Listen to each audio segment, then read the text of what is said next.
George Floyd, Philando Castile, Tamir Rice, Rashard Brooks.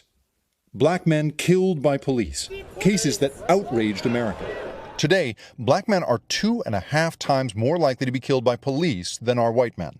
At protests across America, anger and ideas for how to fix the larger problem. I feel like something's got to change, either with training or something, because they should not be the ones scared of us. It's almost like we have to train ourselves about how to act in front of the police just so that we don't end up being victims of violence.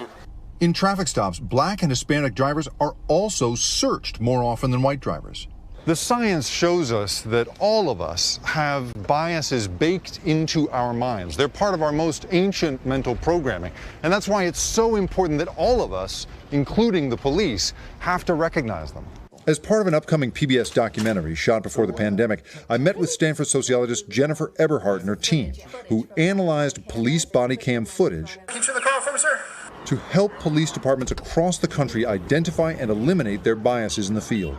What kinds of patterns do you think you could detect? Well, we want to look to see, for example, if African Americans are treated any differently from white Americans during these stops. What they found was eye-opening. In their analysis of over 1,000 traffic stops, they found that white drivers were told much faster than black drivers why they were being stopped. White drivers tended to be addressed more respectfully as sir or ma'am, while black drivers were more often called things like man or bro. White drivers also received more reassurances from officers, while black drivers got more probing questions and were told far more frequently to keep their hands on the wheel. A surprising fact is that if we just look at the words that were used by the officer, we can predict the race of the person that they're talking to about 2/3 of the time. Wow, even if you don't know the race of the person that was stopped, you can tell it from how that person was spoken to.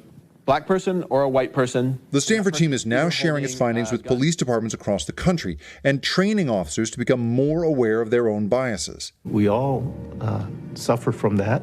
We all have it. So it's not something to avoid or be defensive about, but it's something to understand. Experts say it's a critical step toward changing the assumptions police can make about people of color and the horrors that can result. And Jake, how much of a difference are they hoping that this kind of training could actually make? Well, Savannah, this is very cutting-edge stuff, and it's not clear yet whether this kind of training really can make a difference. That's something that those researchers want to study next. But it is clear that bias leads to bad policing. There's a study out of a group called the Center for Policing Equity that shows that black and Latino drivers are more likely to be stopped and yet less likely to have contraband or weapons on them than white people who are stopped when the stop is based on instinct. So we know that's happening. And I want to show you a video that's just surfaced this morning out of Connecticut. A 10-year-old boy is filmed by his father in his driveway, basically playing basketball the way a kid does, and then when a police car goes by, he instinctively hides from the police car. Now, just the other night, I was sitting with my daughter. My wife is multiracial, black and white, and she sat with me and said, after we had been talking about George Floyd, would the police do this to me? Right? This is an 8-year-old kid, and so this is having an effect on even the youngest people in America. This bias and fear, it is everywhere. Something has to change. Perhaps this is one of those things. One of the changes that's being talked about, Jake, is sort of the federal government's role in policing. What can you tell us about the federal government's oversight role with regards to policing across the country right now?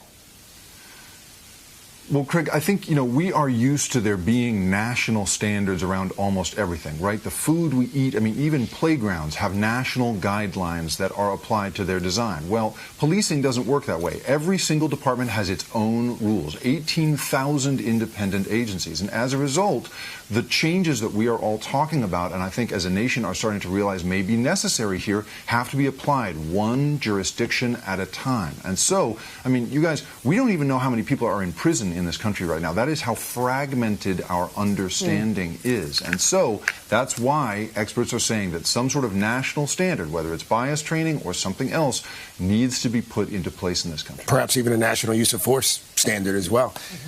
Jake Ward, that was a fascinating look. Looking forward to seeing that special as well, sir. Thank you. All right. Appreciate it. Thank you so much, guys.